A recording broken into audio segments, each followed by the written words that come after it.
둘이 싸우셨나 봐. 싸우면 뭐게 오세요?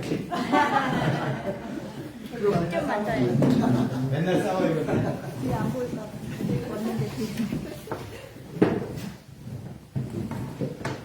예, 오늘 우리는 사도행전 18장 5절부터 11절까지의 말씀을 본문으로 해서 말씀에 붙잡혀 삶을 살 때라는 제목으로 잠시 하나님의 은혜를 나누도록 하겠습니다. 오늘 제목이 어떻게 된다고요? 말씀에 붙잡혀 삶을 살 때. 한 번 더 시작. 말씀에 붙잡혀 삶을 살 때. 무슨 일이 일어날까요? 이 궁극적을 갖고 그 말씀을 따라오시기 바랍니다. 여러분, 우리가 지난주에 굉장히 은혜로운 말씀을 받았죠. 예, 고린도에 도착한 바울이 아굴라와 브리스길라 부부를 만나는 장면을 살펴봤습니다. 무슨 내용이었습니까? 하나님의 사명의 길에는 반드시 하나님께서 함께 일할 수 있는 파트너, 협력자인 사명자, 동력자를 붙여주시고 만나게 하신다. 미리 다 준비해 놓으신다. 아멘. 네. 두 번째는 뭐예요? 바울의 일이 천막 만드는 일. 근데 아굴라와 브리스길라의 일도 천막 만드는 일. 그 모든 세상의 생활, 우리의 모든 기업, 모든 삶의 현장이 뭐예요? 사명의 현장이요, 사역의 현장이다 라는 걸 살펴볼 것 같습니다. 그리고 세 번째는 뭐예요? 중요한 거죠. 말씀 위에 세워진 공동체는 흔들린다, 안 흔들린다? 흔들린다. 흔들리지 않는다. 이 말씀을 살펴보았습니다. 그런데 오늘은 이 말씀에서 한 걸음 더 나아가는 그런 말씀이 나옵니다. 바울이 선교 활동을 할 때 동역자들이 많이 생깁니다. 동반자들이 생깁니다. 같이 합류하게 됐습니다. 그리고 나서 바울의 내면에 어떤 변화가 생겼을까요? 사람들이 많아졌어요. 날 돕는 사람들이 많아졌어요. 그랬어요. 오늘 사람들이 많아졌어요. 좋아요. 굉장히 은혜되는 구절이에요. 사람이 더해졌어요. 새로운 친구들이 와서 너무 좋아요.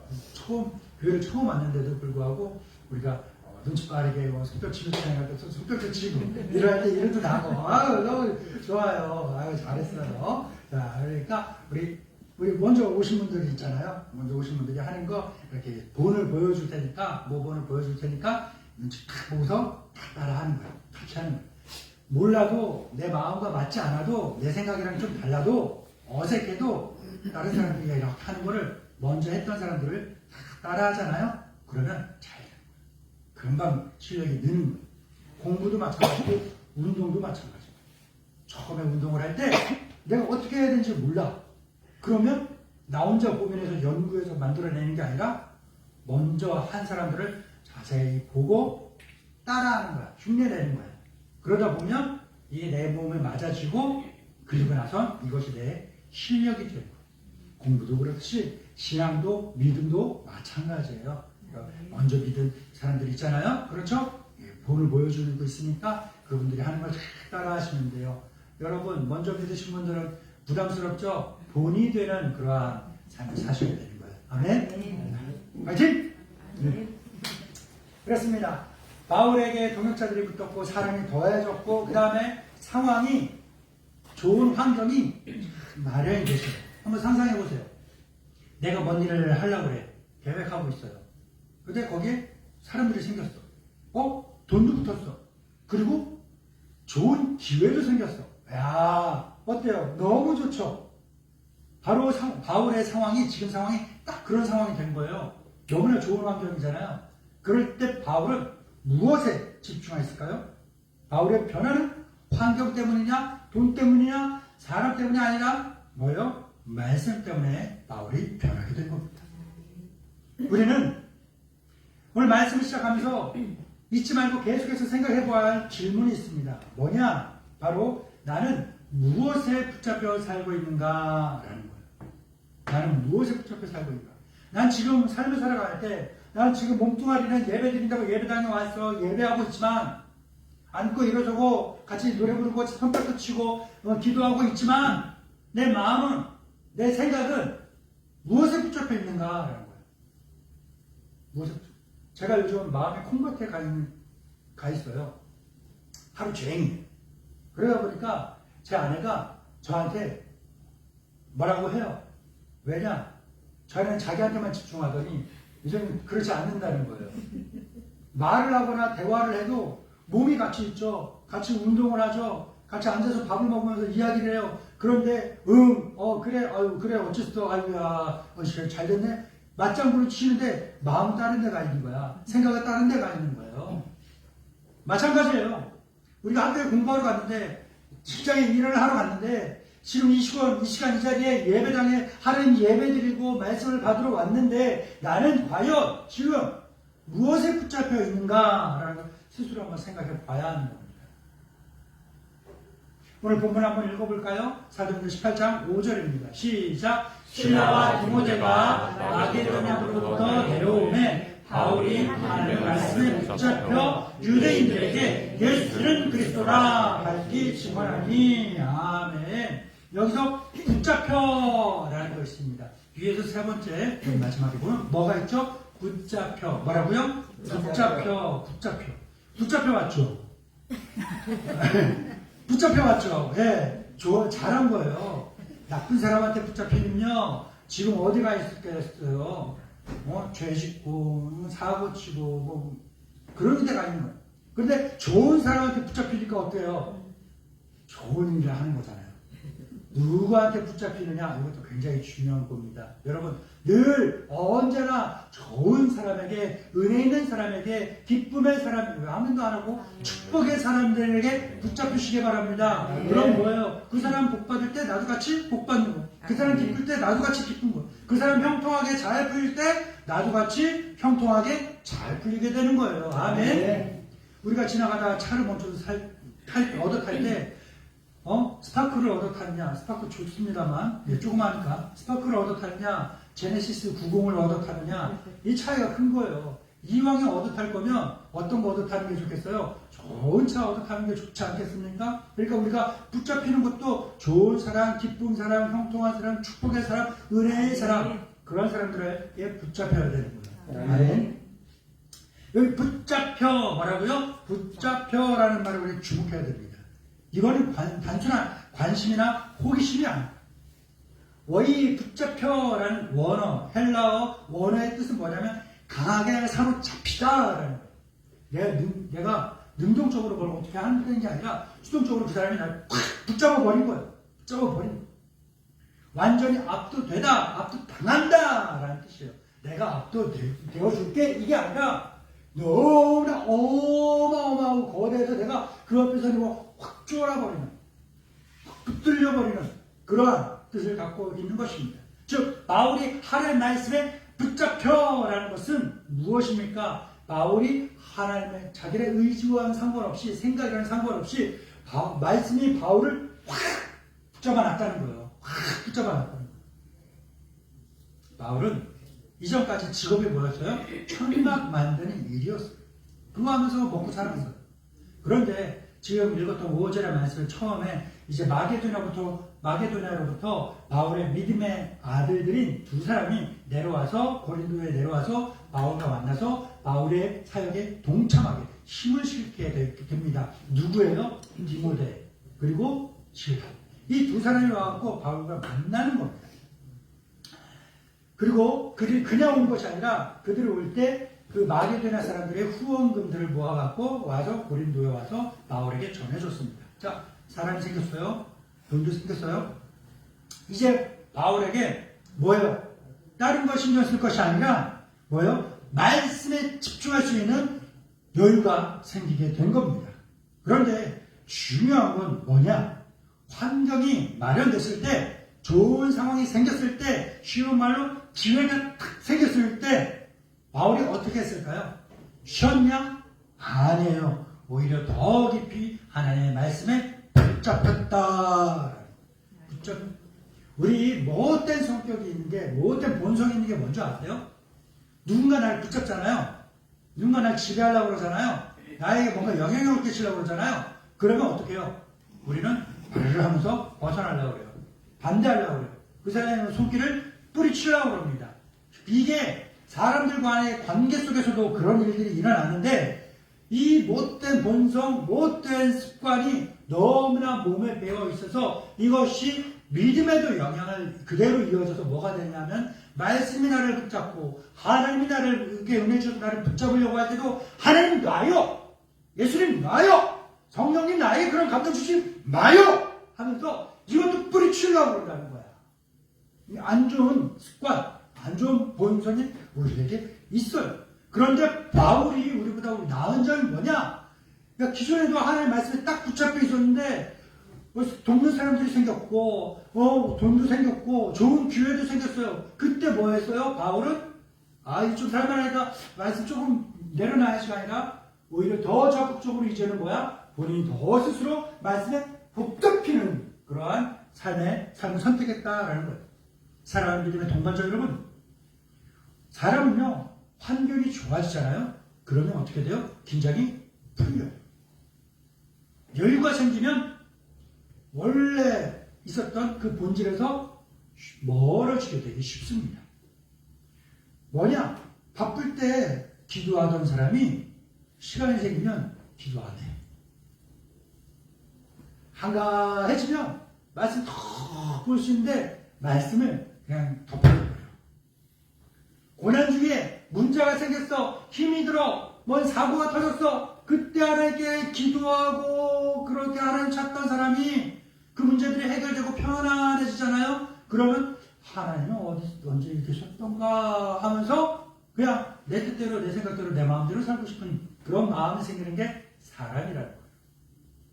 그러나 일반 사람들은 그런데 그리스도인은 달라야 합니다.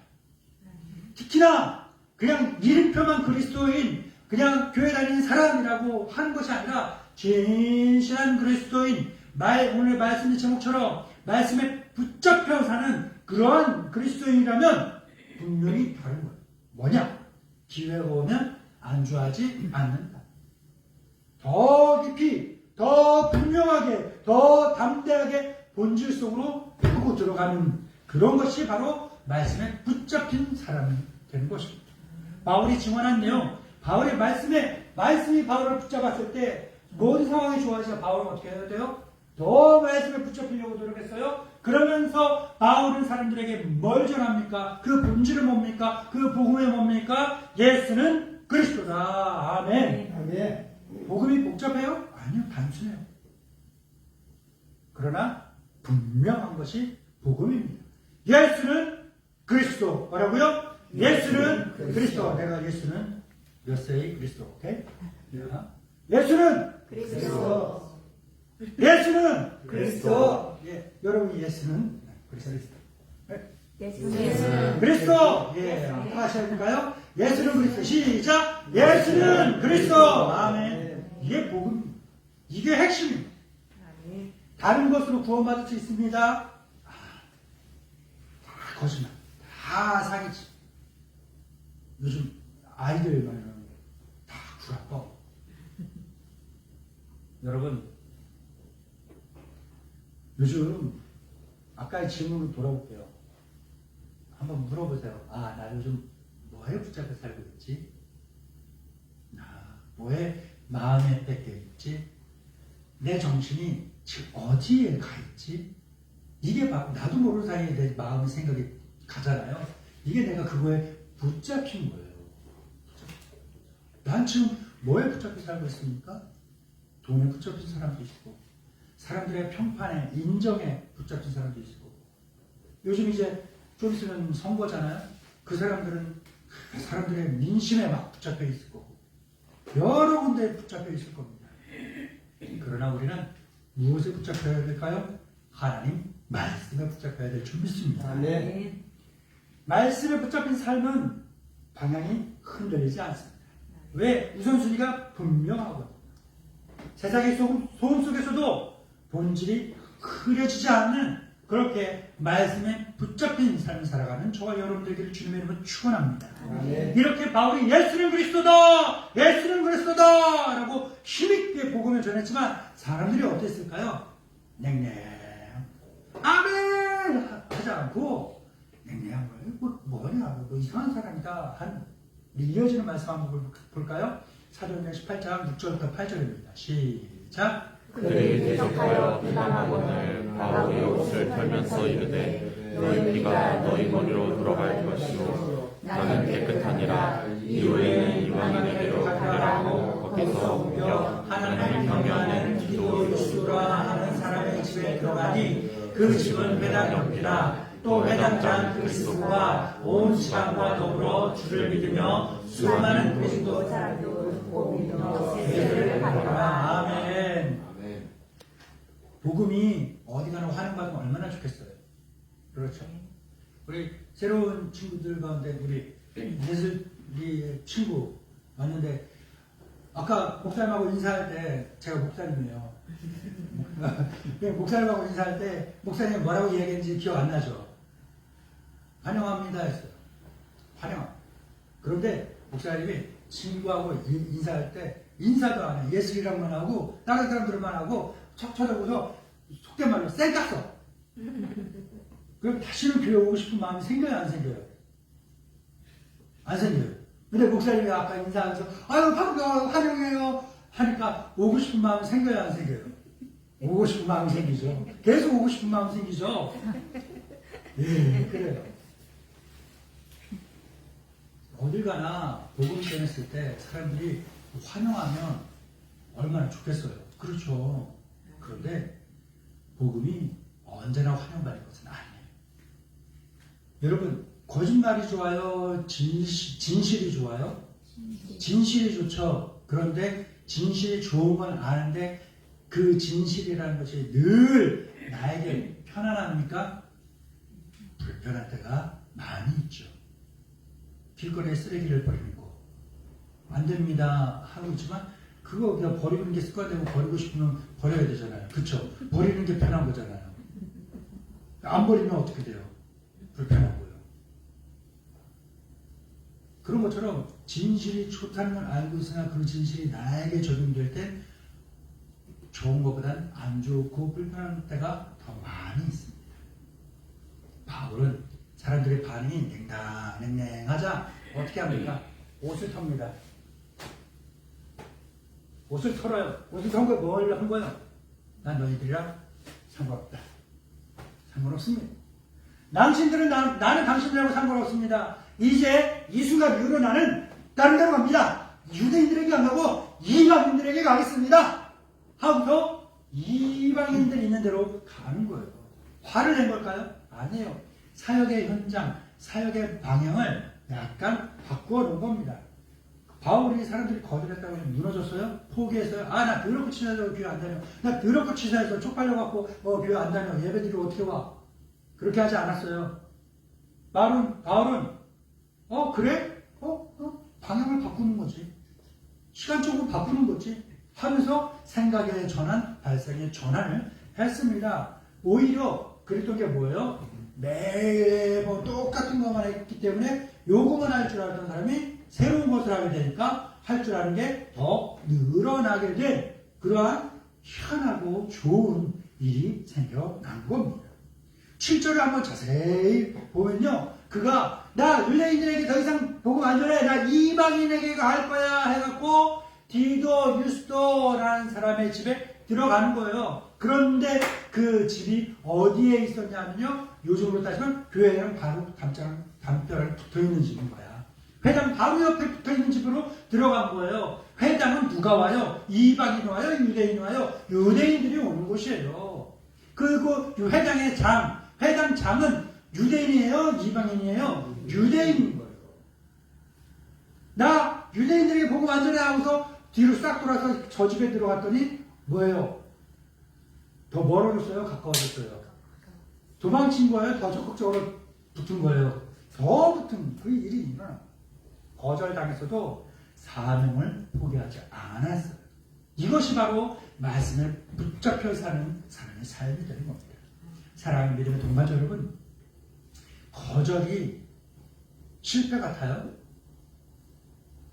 실패처럼 보이지만 하나님은요, 하나님의 일을 하실 때 때로는 거절이라는 방법을 통해서도 하나님께서 그 일을 이루어 나가시는 거예요. 내가 하고 싶은 게 이게 있어. 너무나 하고 싶어. 지금 하면 안 될 것 같아. 하는데 하나님께서는요. 내가 지금 이걸 하게 되면 오히려 더 망해. 그래 보여. 그래서 하나님께서는 이걸 못하게 막으시고 다른 걸 하게 하셨어. 나에게 이거보다 더 좋은 거. 근데 이건 내가 생각도 안 한 거야. 기대도 안 한 거야. 낯선 거야. 처음 하는 거야. 그런데 그걸 하게 하셔. 그랬더니 뭐가 돼? 하나님 보실 때 더 좋은 길. 오히려 내가 생각하고 기대했던 것보다 훨씬 더 잘된 일이 생기고요. 자, 주목해 보세요. 하나님이 이끄시고 인도하시는 그 길로 가잖아요. 그러면 내가 포기해버렸었던 것 같은 그 길 있죠? 그 모든 이익들 있죠? 그 모든 계산들 있죠? 그것도 나중엔 덤으로 따라오게 되는 거예요. 아멘. 그 은혜가 있어요. 그런데 하나님 못하게 하시는데도 불구하고 우리 못된 성격이 있다고 그랬잖아요. 본성이. 내가 막 목사도 필요 없고 누구도 필요 없고 뭐도 필요 없어. 난 내가 하고 싶은 대로 할 거야. 해갖고 그냥 억지로 하잖아요. 할 수 있어요 없어요 그렇게. 장모님, 박정님 그렇게 할 수 있어요 없어요? 할 수 있어요. 얼마든지 맨날 그래. 항상 그러잖아요. 자주 그러잖아요. 내 멋대로 할 거야. 뭐 그냥 한단 말이에요. 그렇게 할 수 있어. 그럼 어떤 일이 일어날까요? 사달라. 네. 아니, 사실 그렇게까지 당장에 그러지 않더라고요. 아니, 내가 기대했던 것만큼 뭔가 결과가 생길 수 있어요. 그거보다 더 나은 게 생길 수도 있어요. 좋은 거만 말씀드릴게요. 그런데 거기서 끝나. 하나님이 예비하시고 마련하셨던 그 놀라운 은혜와 축복은 나에게 오지 않아. 그런데 내가 계획했던 길을 하나님이 막으시고 내가 생각지도 않았던 하나님의 길을 하나님이 인도하셨을 때 거기에 내가 순종의 걸음을 가게 되잖아요. 어떤 일이 일어나요? 하나님이 마련하신 은혜와 축복과 함께 내가 기대하고 생각했었던 그 결과들도 같이 덤으로 생겨나게 된다. 아멘. 그래서 하나님께서는요, 때때로 우리 인생 가운데서 실패처럼 보이는 거절이라는 방법을 통해서 우리 사명의 길, 사역의 길을 더 넓혀가실 때가 있다라는 겁니다. 우리는 종종 한 번 실패, 한 번 거절당하면 뭐요? 에이 몰라, 드럽치다 안 해 하면서 포기해버릴 때가 너무나 많이 있죠. 예. 한 번 상처받으면 다시는 다가가지 않으려고 합니다. 그런데 바울은 달랐죠. 거절이 그를 멈추게 했어요? 못했어요? 못했어요. 8절에 보게 되면 더 놀라운 일이 일어나요. 그 유대인 회당의 회당장 그리스보라는 사람과 그의 온 집안 사람들이 예수님을 믿게 된 거예요. 요즘으로 따지면, 우리나라로 따지면 무슨 집안 그런 거 있잖아요. 그 집안의 대장이 그냥 예수님을 믿은 거야. 그랬더니 그 대장의 영향력으로 인해서 그 집안에 있는 사람들도 다 같이 아유 어르신께서 좋으시다면 아유 다 해야죠 하면서 이렇게 예수님을 믿게 되었다라는 거예요. 그리스도가 예수님을 믿게 되니까 그의 모든 식구들과 친척들까지 다 예수님을 믿게 됐고 그 식구들과 친척들이 맺고 있는 인간관계가 얼마나 많이 있겠습니까? 그랬더니 고린도 천역에 흩어져 살고 있던 그 많은 사람들이 예수님을 믿고 세례를 받게 될 줄 믿습니다. 네.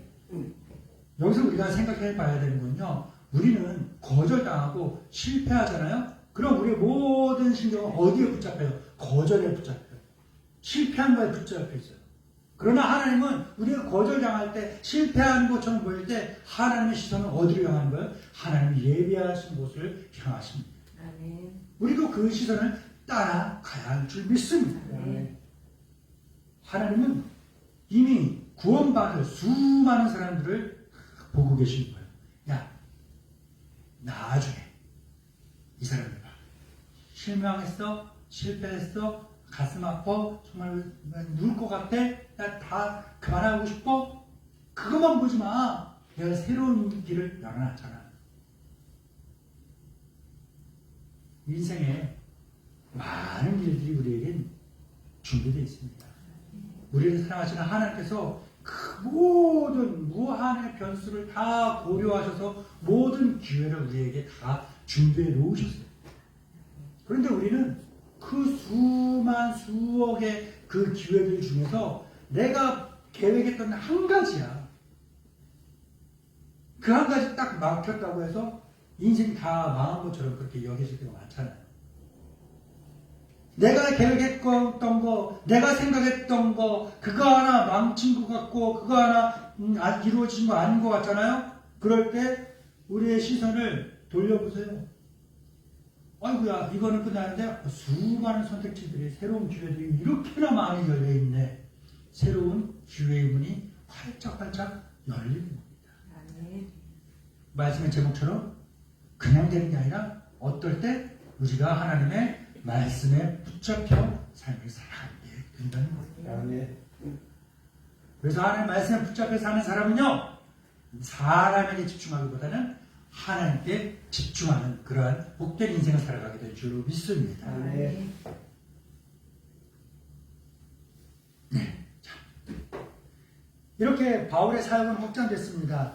그러나 바울의 마음이 놓았을까요? 아, 이제 됐다. 이제 한숨 쉬어도 되겠다. 했을까요? 아니요. 그는 계속 긴장했어요. 그는 계속 긴장. 이태경 선생님 지금 직원들이 일을 하고 있잖아요. 이태경 선생님 여기 와 있잖아요. 와 계시잖아요. 마음 편해요. 지금도 전화가 왔어요. 그렇죠. 불편한 거예요. 아유, 저희 사고가 나면 나면 어떡하나. 뭐 문제라도 생기면 어떡하나. 그냥 뭐 웬만한 건 믿고는 있는데 그래도 뭔가를 책임지는 책임자의 입장에서는요, 마음 한켠이 찝찝하고 혹시라는 만약의 사태를 늘 염두에 두고 살아가는 게 대표자의 자리인 거예요. 책임지는 사람의 자리인 거예요. 바울도 마찬가지였어요. 많이 좋아져서 많은 사람들이 예수님 믿게 됐어요. 아, 이제 좀 나아도 되겠다. 이거는 밑에서 일하는 사람들의 마음인 거죠. 책임지는 사람의 마음이 아닌 거죠. 바울은요, 많은 사람들이 예수님 믿게 되었음에도 불구하고 긴장의 끈을 늦추지 않았습니다. 왜냐? 그가 사역하고 있는 고린도라는 도시는요, 도덕적으로나 영적으로 아주 악한 그러한 도시였기 때문에 그렇습니다.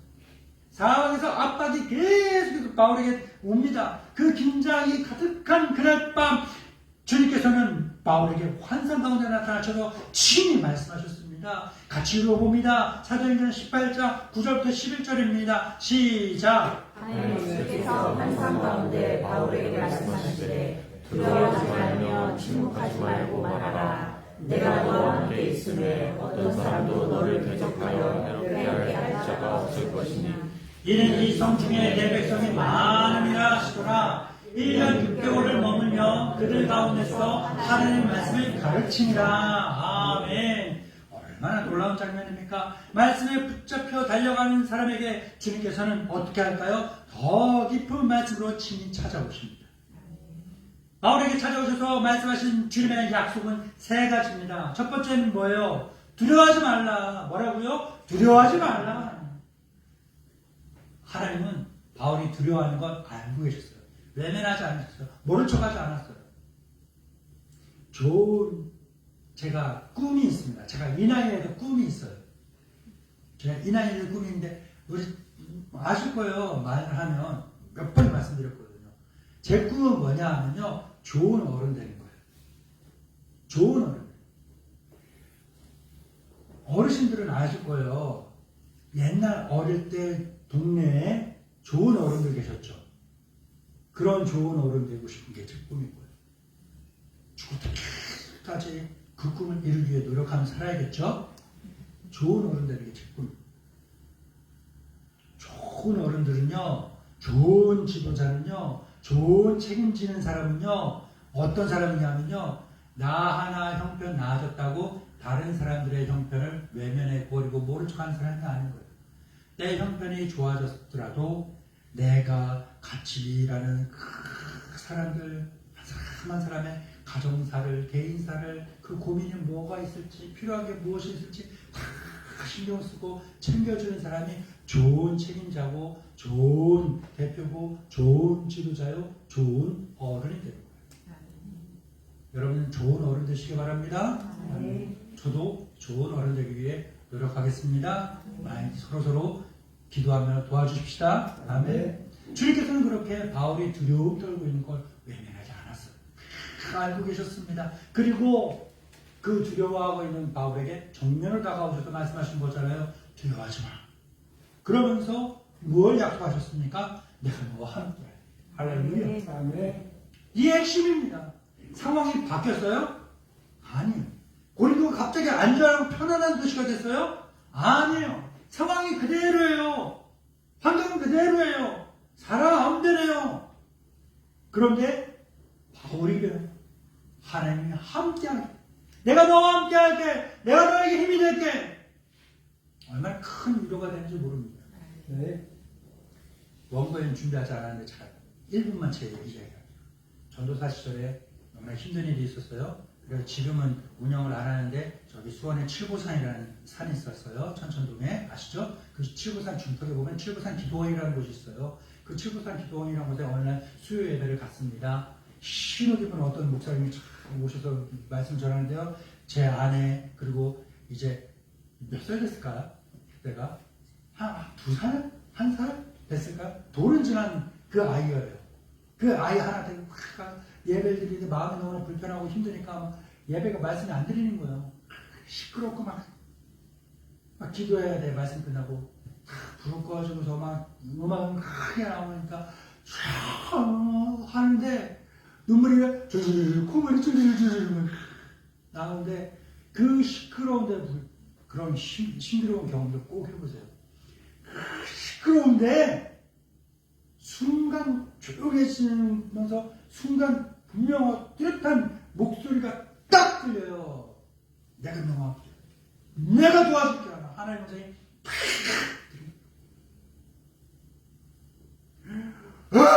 내가 필요했던 거거든 나한테. 했더니 그 조그만한 얘기가 우리 첫째 얘기가 첫째 남편이 와 아빠가 뭐 우리가 울지 말라고 눈물을 닦아서 콧물 지금 하라면 들었다고 안 할 거야. 5초 남았네. 두려워하지 말라. 그 말이 그 힘들. 네. 바울에게 하나님 찾아오셔서 두려워하지 마. 내가 너와 함께. 세 번째로 뭐예요? 이 백성 중에 내 백성이 많아. 이 사람들 중에 내 백성이 많아. 구원받은 사람이 많아. 나의 은혜를 받은 사람들이 많아. 근데 그 은혜를 전하기 위해서 사람이 필요한데 너야 포기하지 마. 내가 널 도와줄게. 내가 너와 함께 할게. 두려워하지 마. 사람들이 널 거절하고 배반하고 싫어하고 배척만 할 거 아니야. 그 사람들 중에서 너를 환영하고 기다렸다는 시너를 영접하는 사람들 많이 있을 거야. 그러니까 걱정하지 마. 두려워하지 마. 내가 너와 함께 할게. 내가 너를 도와줄게. 이 백성 중에 내 백성이 많아. 이 사람들 중에 꿈받은 사람들이 많아. 하면서 그 말씀에 힘을 얻어 바울이 1년 6개월이나 그 고린도에 머물면서 사람들에게 복음을 전하고 예수님을 믿고 사람들에게 말씀을 가르치며 살았던 것입니다. 사랑하는 동반자 여러분, 우리가 삶을 살면서 두려워하는 이유는 뭐예요? 환경이, 문제가, 사건이 너무나 커 보이기 때문에 그런 거예요. 그러나 우리와 함께 하시는 주님, 우리에게 두려워하지 마 말씀하시는 주님, 내가 너와 함께 할게 말씀하시는 주님, 그 주님은요, 내가 당한 문제보다, 내가 당한 상황보다, 내가 당한 그 사건과 사고보다 훨씬 더 큰 분이십니다. 그러니 조그만한 사건에 집중하기보다는 큰 하나님께 집중하시기 바랍니다. 조그만한 문제에 집중하기보다는 큰 하나님께 집중하시기 바랍니다. 조그만 거에 집중하는 게 편해요. 큰 거에 집중하는 게 편해요. 큰 거에 집중하는 게 편합니다. 크신 하나님께 집중하시기 바랍니다. 그 하나님 바울에게 말씀하셨듯이 오늘도 우리에게 동일하게 말씀하십니다. 두려워하지 마라. 내가 너와 함께 있다. 이 백성 중에 구원받아야 할 사람들이 많이 있다. 여러분, 사순절 기간이잖아요. 사순절 우리 계속해서 질문을 던져야 됩니다. 나는 지금 무엇에 붙잡혀 살고 있는가? 나는 지금 누구와 함께 살아가는가? 나는 무엇과 함께 살아가고 있는가? 말씀에 붙잡히면 우선순위가 회복됩니다. 거절을 돌파합니다. 두려움을 이겨냅니다. 복음은 다시 한번 말씀드립니다. 복음은 우리를 안락하게 만드는 마취가 아닙니다. 잠들고 있는 우리를 흔들어 깨워서 사명 속으로, 사역 속으로 우리를 몰아넣는 주님의 능력이 바로 복음인 것입니다. 바울이 환경이 변해서 강해졌어요? 아니요. 말씀에 붙잡혔기 때문에 강해진 것입니다. 어떤 상황과 환경 속에서도 그는 결코 흔들리지 않았습니다. 왜? 그는 말씀에 붙잡혔기 때문에 그렇습니다. 그 주님께서 지금 우리를 초대하십니다. 아멘. 그러니 그 초대에 응해서 그 초대에 들어가시기 바랍니다. 이번 한 주간 살아갈 때 세상에서 수많은 소리들이 나에게 들려올 거예요. 전쟁의 소리, 기름값의 소리, 자녀들의 소리, 직장에서 소리, 먼 소리 다 들어올 거예요. 그런데 그런 소리보다 말씀에 더 귀를 기울여 보시기 바랍니다. 그러면 말씀이라는 게 들을 거예요. 그리고 그 주님의 약속이 분명히 있을 겁니다. 그 약속이 우리를 일으켜 세울 것입니다. 우리 그렇게 이번 한 주간 살아갈 때 말씀에 붙잡힌 삶을 살아가는 저와 여러분 우리 모두가 되기를 주님의 이름으로 축복합니다. 기도하겠습니다. 주의 말씀에 의지하여 기도합니다. 내가 네게 명령한 것이 아니냐. 강을 담대하라. 두려워하지 말라. 놀라지 말라. 내가 어디로 가든지 내 하늘 여호와가 너와 함께 하느니라 하십니다. 아멘. 거절과 두려움 앞에서 흔들리는 우리 마음을 붙들어 주옵소서. 바울에게 말씀으로 친히 찾아오셨던 주님, 오늘 이 자리에 우리에게도 동일하게 말씀하여 주옵소서. 세상의 소리에 붙잡히지 않게 하시고 오직 주님의 말씀에 붙들려 살게 하여 주옵소서. 환경이 아무리 어렵고 거절이 아무리 아파도 내가 너와 함께 한다는 그 주님의 약속을 굳게 붙들며 살게 하소서. 침묵하지 않고 크게 외치는 진리로 살게 하시고 두려워하기보다는 담대한 제자로 살게 하소서. 내 생각이 아니라 세상의 소리가 아니라 하나님 말씀에 붙잡힌 삶을 살게 하옵소서. 예수님의 이름으로 기도합니다. 아멘.